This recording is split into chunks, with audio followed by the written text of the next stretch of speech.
mind control and genetic experiment.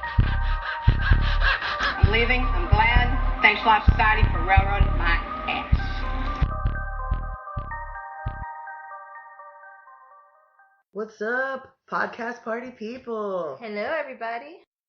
Welcome back. This is the Eerie Americas. I'm one of your hosts, Kristi Hull. This is Vicky Ayala. And how we doing today, everyone? Man, I don't know about you, but I didn't think I would ever miss the microphone this much. Yeah, you guys won't notice it because there's been an episode, but we took a week off from recording because it was Kristi's husband's birthday, and she took him away for the weekend. And we have, even during the time she was gone, talked about how much we missed recording, and it was only a week. I feel like I haven't seen you in like a year. We were texting all week like, I can't wait till we record again. So. And then I also feel like I know nothing about what's going on because we always catch up during these recordings. So I'm like, I'll just tell you when we see each other for the podcast. So I have no idea what happened to Kristi the last week. But it was good. We actually went down to Washington, D.C. I was actually nervous down there for a quick moment because, of course, we get down there, what day was it? The 22nd of March. And the Mueller report dropped on March 23rd. And I was like, oh man, like I do not want to come down here and like try to be seeing the memorials and all the cool things that are in DC that you see everywhere. And I don't want to be in the middle of a march because I'm already in New York City. We march every week. I just wanted to avoid it. Yeah, we're pretty avid protesters. And so was DC. So I was like, oh man, I really hope this doesn't like ruin the trip and I'm stuck in traffic because I made the huge mistake of taking our car down there. And that was another thing. And you left on a Friday. No one told me. Well, I got lucky there because DC is more complicated to drive in than New York City, if you can believe that. And not because of the traffic. I was expecting the traffic to be the worst part. First of all, the thing is the parking. Unless you have a permit from Washington, D.C., like if you have a friend or a family member out there, they can go into this office and get you a permit. But otherwise, there's only a limit of 2 hours parked in each spot. So every 2 hours, even worse than you New have York. to move your car if you don't have a permit for Washington, D.C. Do they have parking lots? They do, but like I'm cheap. I wasn't going to try to park my car. And plus we were driving around here and there. But, you know, you're at like we stay at Airbnbs and we're hanging out for 4 hours at Airbnb. I don't want to have to be like, oh, no, I have to go move the car. Like it's a weird thing to have to make tourists do. But whatever. But I got lucky because they don't enforce it on the weekends. So I got lucky there. But it was strange because we got there in the morning and I went up to a DC cop and I was really upfront with him and he was about my age and he was Latin. So I was like, okay, I got this guy. So I was like, hey man, are you really going to give me a ticket? Because I feel like people have a misinterpretation. Like, don't get me wrong. I have a huge issue with the police department system itself, but I don't have a problem with the individual police officers. They're still people, you know. Right. They're somebody's son, they're somebody's husband. They're doing their job. You know, unless they treat me like they're like a dick, I'm going to treat them like a dick. But if I always talk to people on a human level first. So I go up to this guy. I'm like, are you really going to give me a ticket? And he broke it down for me. He was like, listen, what they do here, there is a meter cop. We don't enforce it ourselves. The DC police do not. But the meter cops, what they do is they scan your license. Like, let's say you park at 4 o'clock. They scan your license at 4:05. If they come back at 6:05 and you haven't moved, they give you a ticket.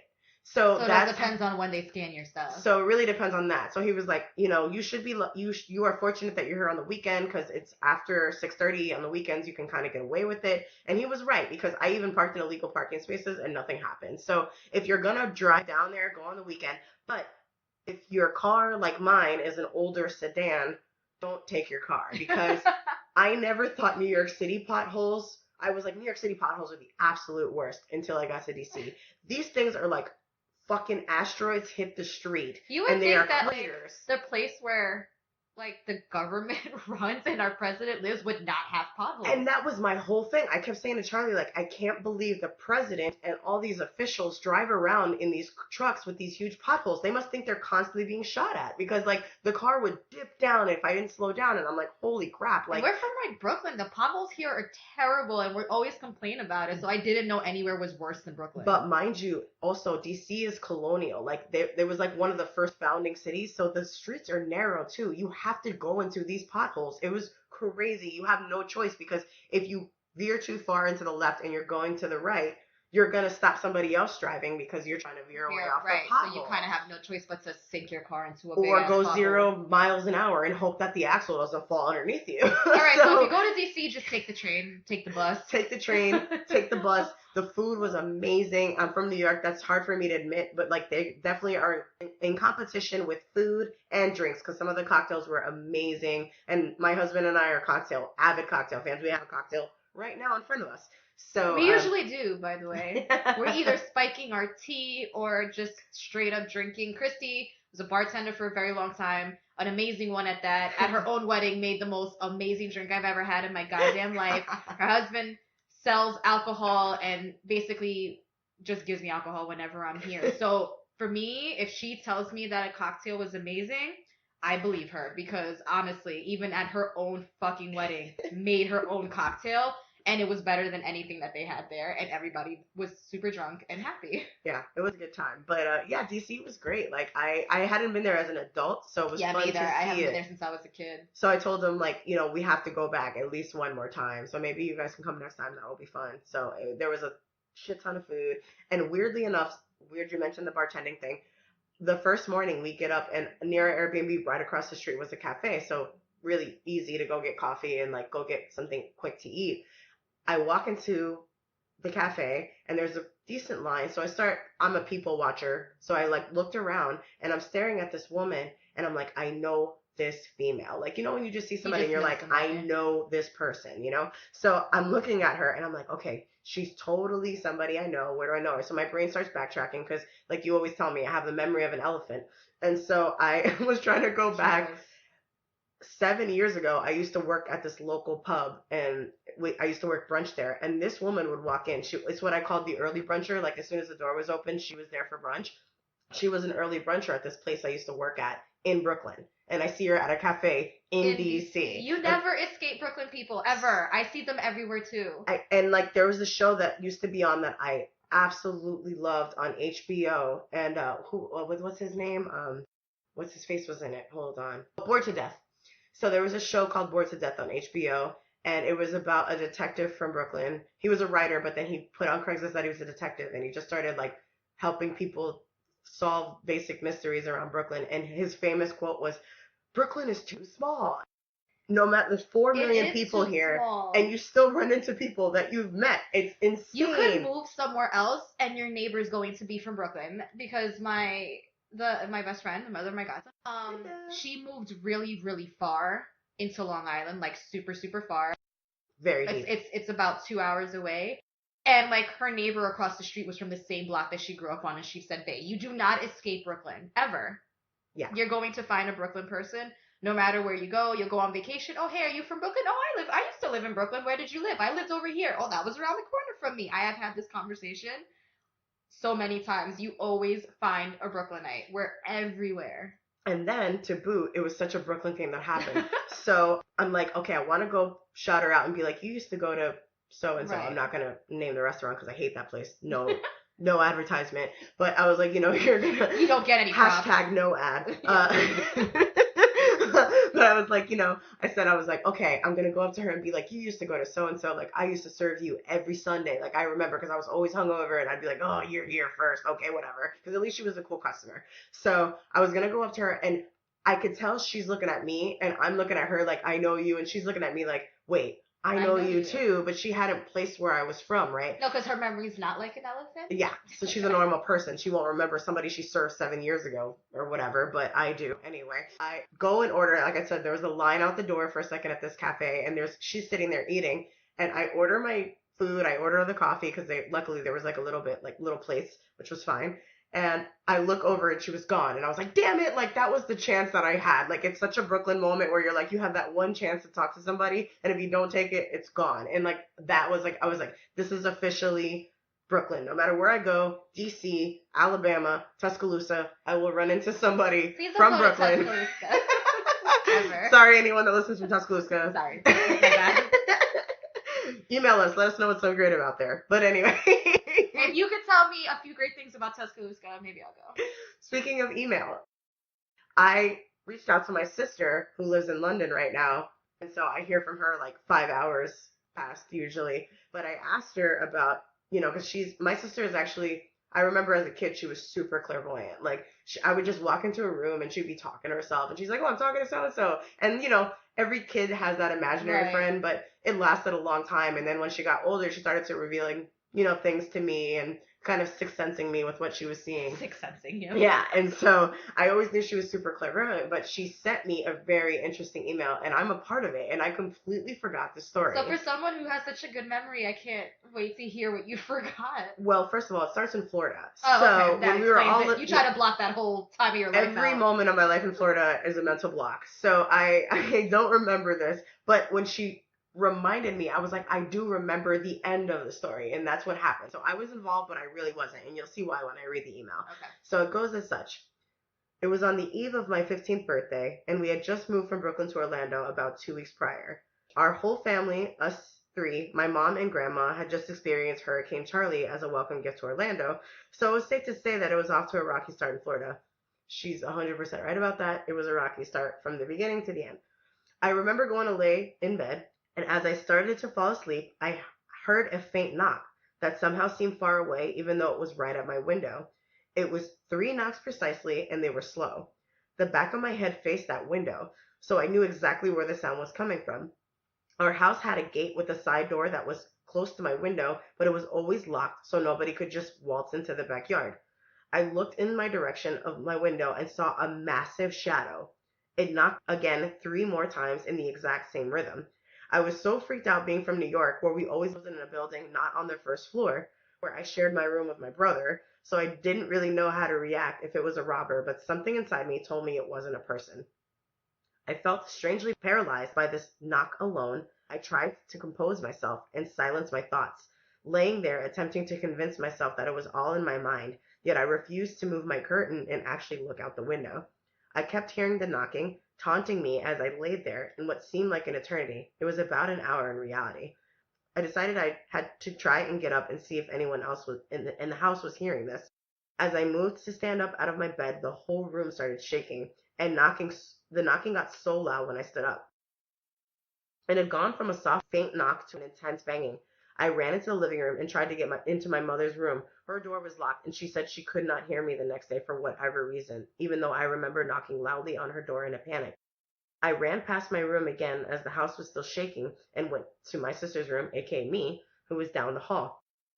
I was almost in tears, asking you if you heard all the noise and felt the house shake. I believe you said no, and then I felt insane, but I refused to go back into my room that night. You let me stay in your room until the next morning. I can't tell you how many times in my life my sister slept with me, even though we shared a room for a few years and then we didn't, and she still always just slept with me, and I'm like, okay, she's my sister, of course I'm gonna have to. I did not sleep a wink that night, and I remember the next morning on my birthday, I went outside to look out the window, and the side door was unlocked, and the lock was on the ground. I walked to the mailbox, which in Florida isn't right outside your door. Like, basically, we were in a cul-de-sac, and you had to walk to the mailbox. And I saw all of our neighbors' side doors were flung open, wide open as well. Every single house on our block side doors were open, lock on the ground, yet not a single house was broken into. I was the only person who heard or felt something as far as I know. I will never forget it. It was one of the strangest experiences I've ever had, but I truly felt like something was trying to take me away that night. All right. That's creepy. And then what's funny is I didn't recall that this happened because I remember her being like, Kristi, the house was shaking. I think there's a hurricane. I don't know. Someone was knocking. And I was just like, did you? And she was like, did you hear it? And I was like, no. And she was like, can I sleep with you? And I was like, sure. And then I just went back to sleep. And then the next day was her birthday. So I was like excited because it's her 15th, aka the quinceañera. We didn't have a huge party because we had just moved to Florida, but I was still focused that it was her birthday. It's very important for Latinos, so it's a big birthday. I do recall her being like, Kristi, come see.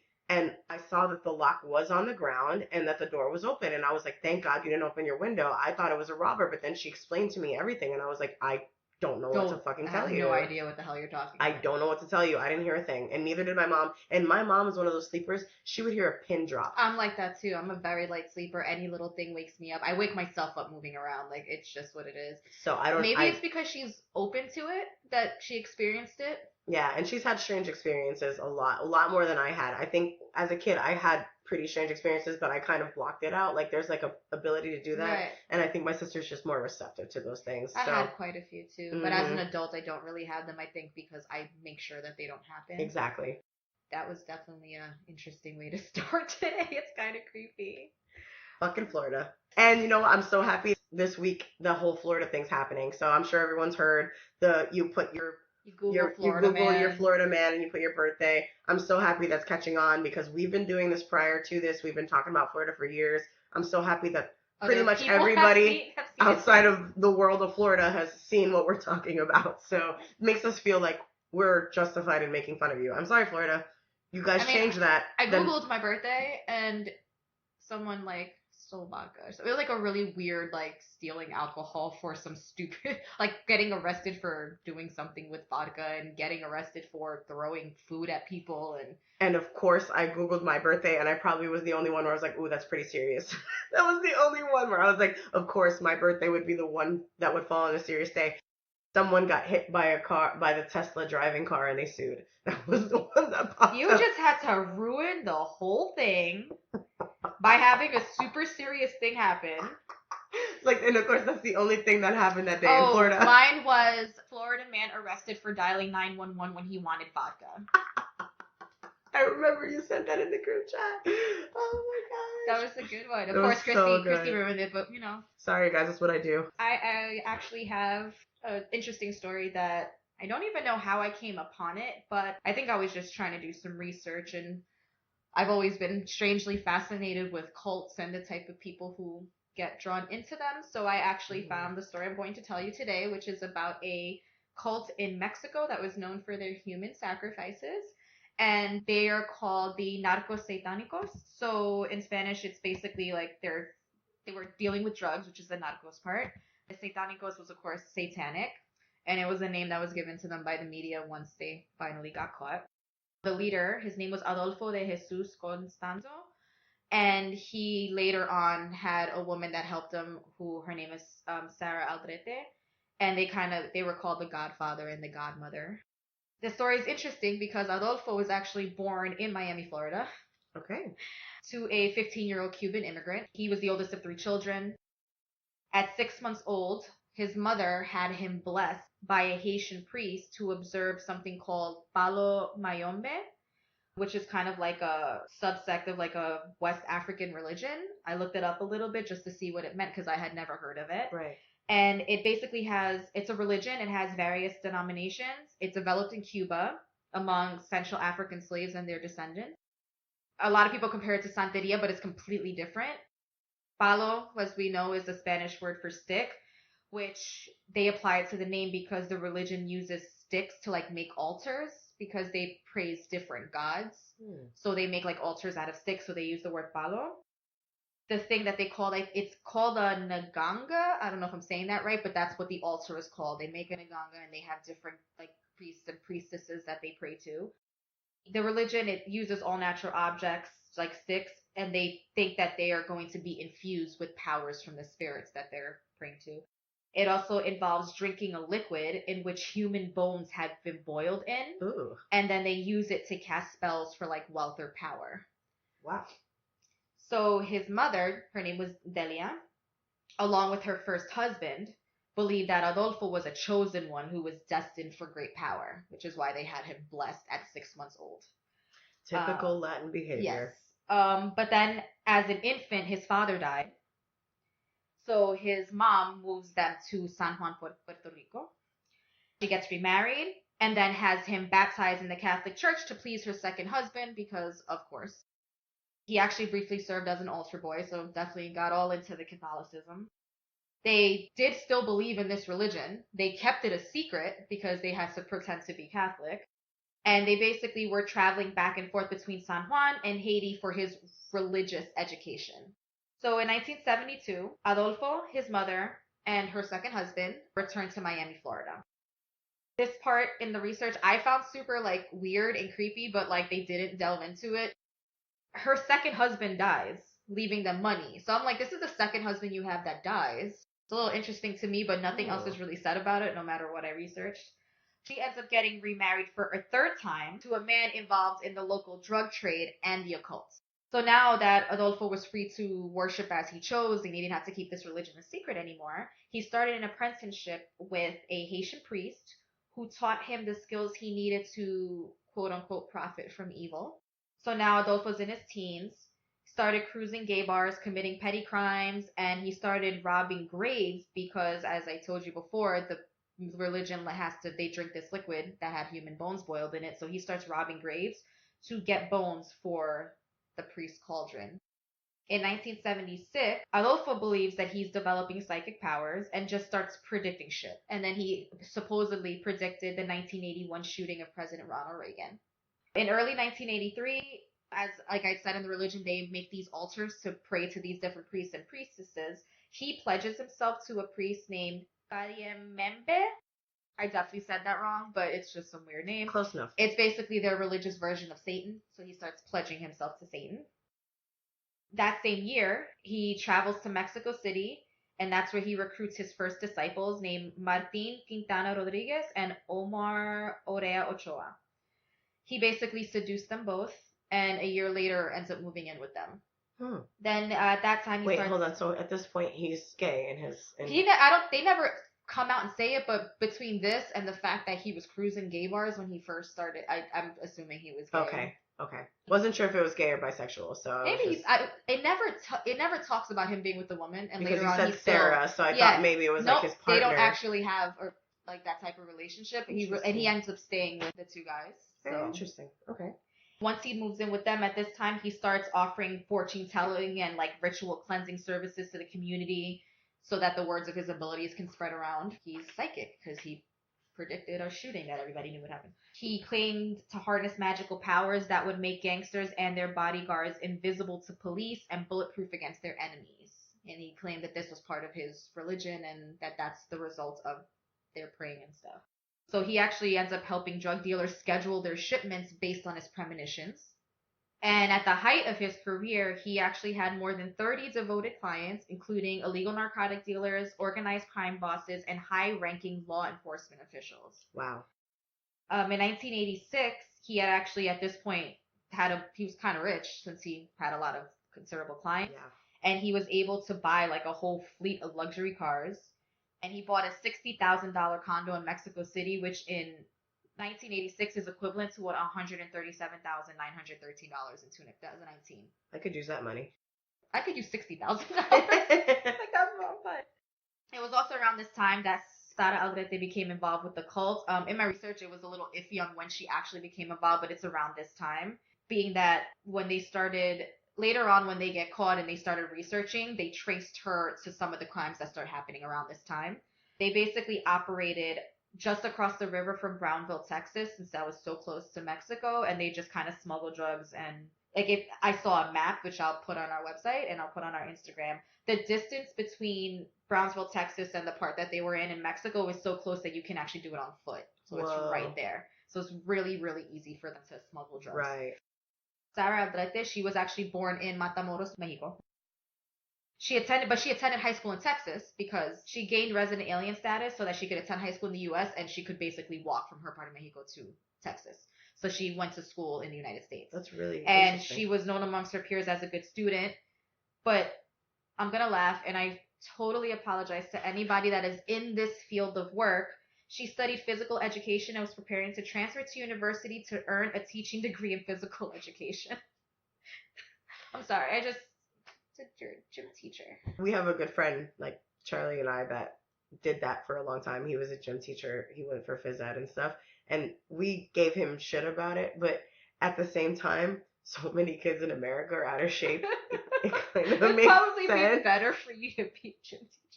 We need more gym teachers. Please don't hate me, gym teachers. I still love you. I'm going to support you. We need more. Yeah, we need more of you guys. We forgot Michelle Obama's trying to get obese kids fit. So it's a major problem in this country. We probably should praise our gym teachers a little bit more. How about we just pay teachers more, period? But anyway, yeah, we could have an entire episode on paying teachers a better salary because they're teaching these crazy ass kids. So she's this great student, wants to go to a university, and then meets Adolfo, and he introduces her to witchcraft and black magic. She gets the nickname La Madrina, which means the godmother. He initiates her into the cult. Some report that she was made the second in command and that the cult was told to follow her commands.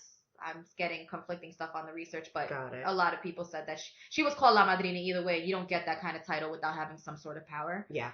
According to the research, it's during this time that police actually began to feed his cauldron with human offerings because, again, this is supposed to make them money and give them more power, so the police are helping in getting them human bones. According to the records, authorities say that Adolfo and his cult were responsible for at least 23 ritual murders around Mexico City. At least. According to the New York Times, Los Narcos Satánicos claimed that by performing the ritualistic killings, the group would actually be protected from the police. So, like, you're helping the police, but then you also believe that this is going to give you some false protection against the police. The members of the cult said that the killing, again, would make them invisible to bullets. So they're doing this really thinking that they're becoming invincible and that the police can't touch them, which I'm going to touch on a little bit later when something happens that shows you how much they believed that this was happening. Wow, the power of persuasion. Yes, it is. It's insane. The streets of Matamoros, which was at that time a popular destination for college students because it was a great place for them to find victims. But apparently because it was so close to Texas, like kids from Texas on their spring break would just go on over to Matamoros party. It was just a really big like spring break destination. In April of 1987, Adolfo and his cult murdered 7 members of a crime family after they denied Adolfo full partnership in their syndicate, so he kills the entire crime family. Wow. The family members were tortured, mutilated, and their body parts removed to feed the cauldron. Okay, that's not power. That's just insanity. That's psychopath behavior. So police, and the thing is that the way they did it, the police ended up finding the remains over the course of a week. So like they just kept finding the remains of all like these members of the family, but they were never able to really link the evidence to one person. They just know that it was done by the cult, but they're not really sure who. He's like all on a little high from these killings and not getting caught and like the police. Because now, of course, if you're thinking that this cauldron and the offerings are making you invincible to police and the police find all these body parts and no one gets in trouble, you believe it. So he's all on a high. The cult's on a high from these killings. They expand the headquarters and then they move out 20 miles outside of Matamoros to this place called Ranch Santa Elena. They start getting in a deeper involvement with the illegal drug trade. They are going on with these ritualistic killings. They're killing drug dealers. They're killing whoever. Like there's really just they're just doing whatever the hell they want. But at this point, he's like dissatisfied with these sacrifices. He likes to supervise the torture and dismemberment of people. So he's like not satisfied yet. He wants to do more and more. Fuck. So then he ends up having the cults while he supervises torture and dismember a man named Raul Paz Esquivel. And the remains were dumped on a public street and found by local children. About a month later, kids? He killed the guy and then left the remains out in public to be found by kids. So like little kids were finding body parts in the street. That's so disturbing. So now, I mean, you at this point you're certainly pissing people off. So now, a little bit after this happens, 2 of Adolfo's cult followers were kidnapped during a drug war. He basically, in order to try to get them back, he kills and tortures a stranger, hoping that this sacrifice will get him his cult members back. At this point, he even sacrificed his own cult member. So, mind you, they're in the illegal drug trade. They help all these drug dealers, but he's got standards. So he has a drug ban on the members of his cult. They're not allowed to do drugs. So one of his cult members does drugs, and he ends up getting sacrificed also. In 1989, he had a couple of drug dealers tortured to death at the ranch. Wow. So a couple of days later, the cult kidnaps like a stranger, and they like shoot him during a struggle. Because they had to kill in a specific way, so they didn't really shoot people. So like it was a struggle, he shot him, and it kind of didn't go with like the way that they normally do things. So they decided they needed another member. I guess it wasn't torturous enough, and they accidentally end up murdering the cousin of a cult member before realizing his identity. And the cult member was there? No, it's like no, he wasn't there. They end up killing this stranger because they weren't satisfied with the way they killed this other guy. And so they're like, oh shit, we just killed the cousin of one of our cult members. Like, they literally just don't give a fuck. So, like, they're killing people and then realizing their identities. He, like, schedules ritual killings. So they think that they're getting away with their crimes because, again, of these sacrifices. So in March 13th, 1989, which also happens to be the day my brother was born, he kills another person in a ritual killing to ensure the safe passage of a shipment of illegal drugs. Insanity. Like, doing this research, and like when I was writing this out, I was like, this is fucking crazy, because they just keep getting away with shit, and they think they're getting away with it because of the ritualistic killings, and they're really just getting away with it because nobody's doing anything, and because cops are like on their payroll. On their payroll, yeah, they're gonna look away because they're getting paid, and because they're getting away with it, he's like getting more and more into it. So at this point, I saw in the research that people had to suffer, and he literally said they must die screaming. So he said that he started telling his cult members that the next person he wants to kill, he wants to be an American student. So as I told you, Matamoros was a big college destination. So they go in there for spring break, long weekends, and the average drinking age was lower than the U.S.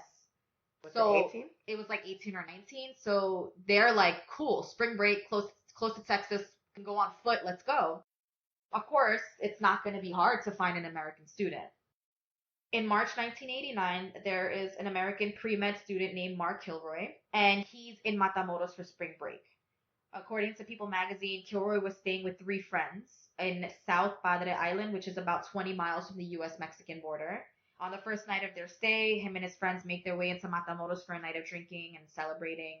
And the first night ended fine. Him and the 4 friends, they actually went back to where they were staying. So now it's March 14th, 1989. Their second night in Matamoros, and this is when shit goes down. He's drinking until 2 a.m., him and his friends, and they start walking back towards the border because they had actually parked the car on the U.S. side because, again, that's how close they are. So it's 2 a.m., they're all drunk, they're walking back towards the border. The group's walking in twos, so he's walking with his friend, Bill Huddleston. They're lagging behind their other friends. During the walk, apparently his friend that he was walking with kind of split from him to go pee and left Kilroy alone on the street. When his friend Huddleston comes back from peeing, Kilroy's gone. So Huddleston kind of reunites with the other friends. You're drunk, you don't know what's going on, so they didn't really process it. Mm-hmm. But when they didn't hear from him the next morning, they knew something went wrong and they went to the police.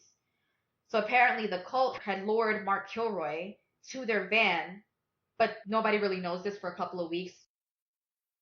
And of course, killing an American was going to prove to be a fatal mistake because this is when people are going to start paying attention. Right. So the minute that the police are informed about Mark Kilroy, now there's a whole bunch of pressure on the Mexican police to immediately respond and look for him and put all this stuff out. So American officials are keeping a close eye. Mark Kilroy's family is offering a $15,000 reward, which would be like $31,000 now, for any information leading to their son's safe return, because at this time they have no idea what happened.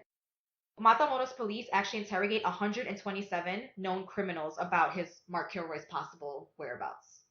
During their investigation, they actually stumble onto a drug dealer named Serafin Hernandez Garcia, who was like a freaking visitor to Adolfo's ranch that the cult had, which was so he wasn't a cult member. He wasn't a cult member, but he was a frequent visitor to the headquarters. Gotcha. On April 1st, 1989, Serafin refused to stop at a police checkpoint because he believed that he could drive past them without stopping because the potion makes you invisible, protects you from the police. So he's like, I could totally drive through this checkpoint. Police are not going to touch me. I drank the potion. They can't see me. I'm invincible. They can't touch me. I drank some human bones. And this guy's not even in He's the not cult. even really a cult. He's just like a visitor who believes in what they're saying. That's what's so nuts is like he even bought it. He drank the Kool-Aid, literally. He drank the Kool-Aid. And he said he believed that he was invincible to the point that when the police like told him to stop, he invited the police to shoot him because the bullets were going to bounce right off him. I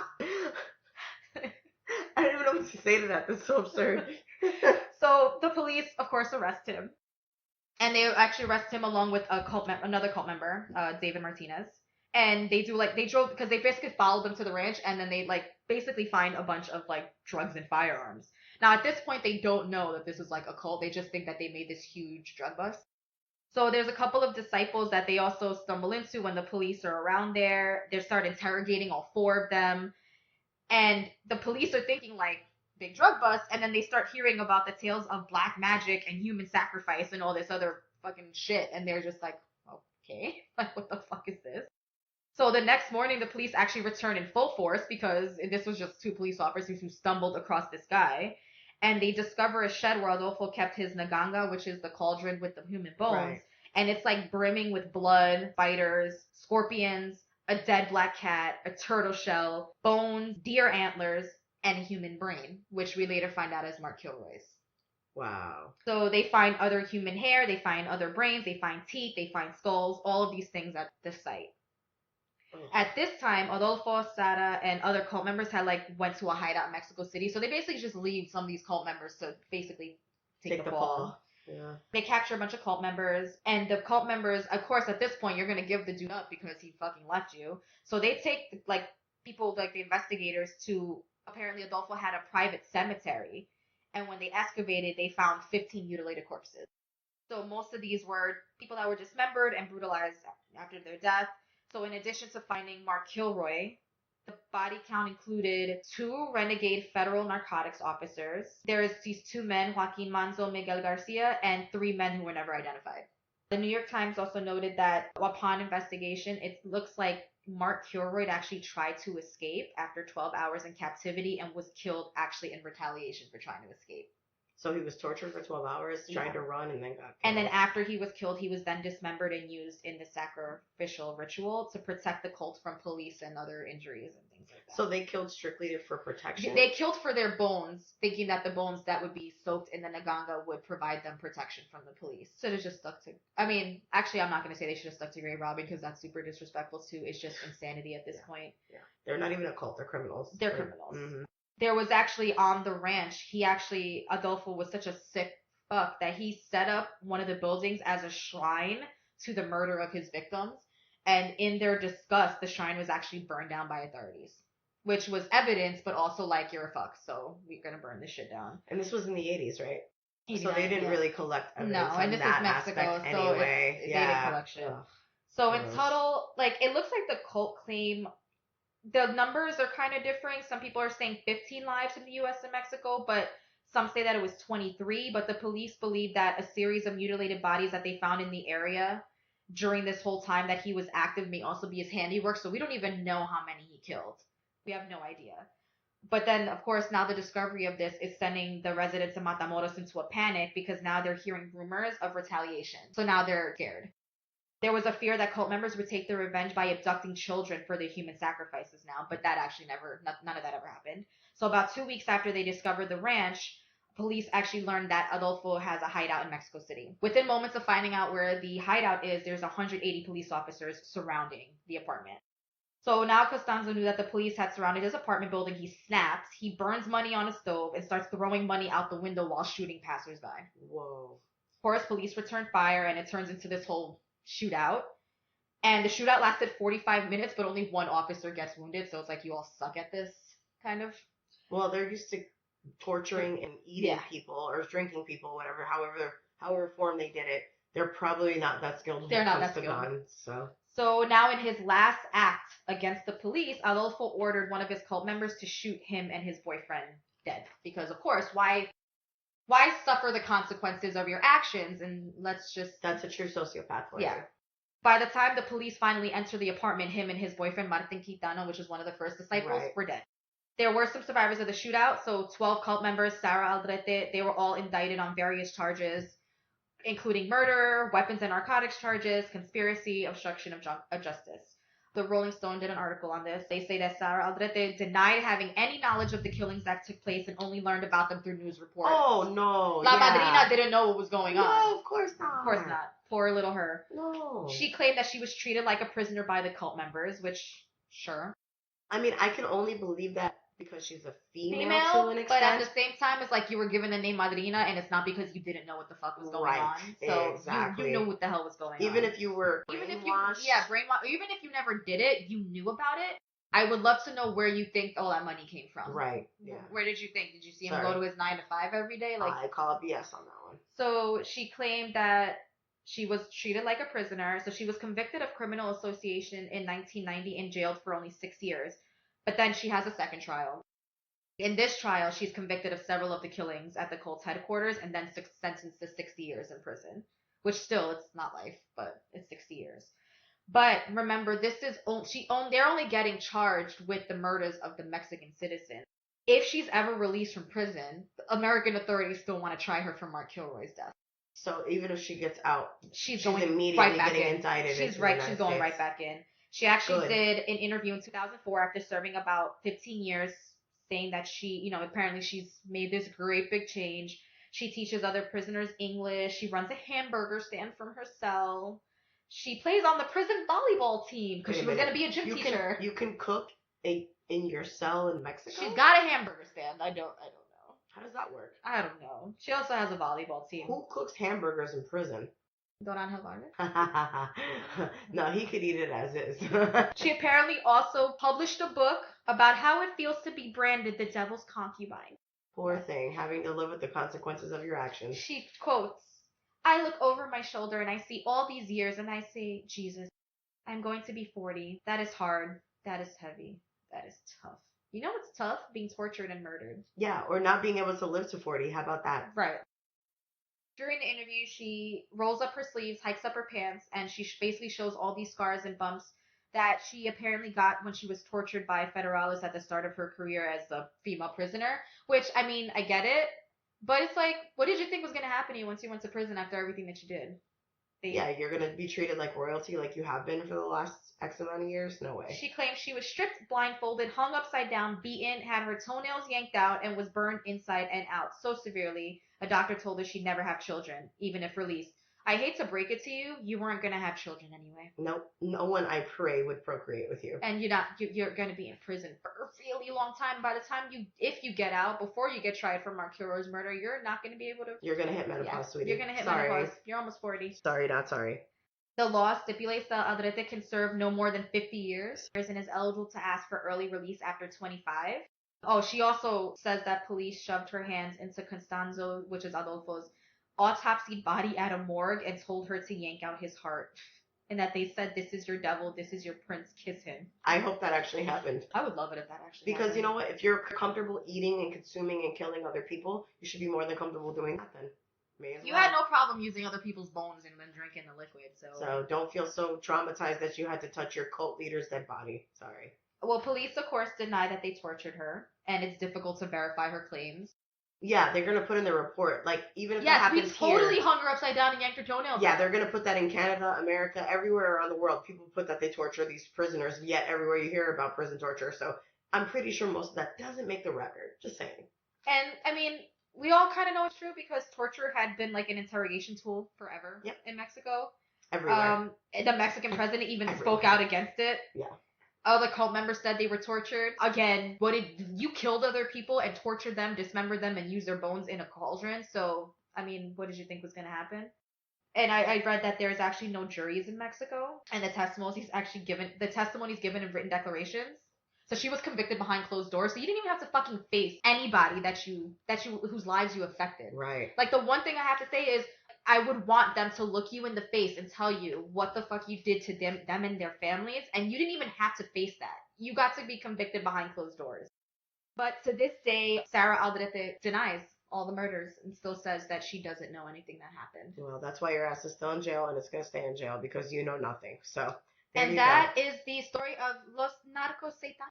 That's a crazy ass story. I cannot believe that actually happened between Mexico and the United States. That's even crazier. Like, you would think you would have heard of this guy a little more often or this cult, but pretty crazy. And the crazy thing is that they probably would have gone on to do more and more if they hadn't decided to kill an American. Yeah, they would have gotten away with it for years because the unfortunate thing about that time in South America is that as long as you paid off your police, you were fine. So I think this is a really good time for our segment, Who Does That? Yes, please. Who does that? Who does that? Who does that? Who does that? I actually have one from the TorontoSun.com. The headline reads, "Suspect in high-speed chase break dances before surrendering to cops." I think I saw this video. It's so funny. We're definitely going to post the video. I'm sorry, guys. We're definitely going to post the video. Oh, yeah, for sure. This will be on our website, theearieamericans.com. So, Los Angeles. This happened March 20th of this year, 2019. Law breaking turned into dance breaking at the end of the Southern California vehicle pursuit. TV news helicopters were overhead Tuesday night when a suspect pursued by the California Highway Patrol finally surrendered, but broke out into a 10-second dance before being handcuffed. The pursuit began in the Calabasas area and headed east on US 101 into Los Angeles, then north on Interstate 405, where the motorist exited the freeway in the San Fernando Valley. A CHP cruiser finally bumped the car and spun it out. The driver got out with his hands up, but did not appear to be fully complying with officers pointing guns at him.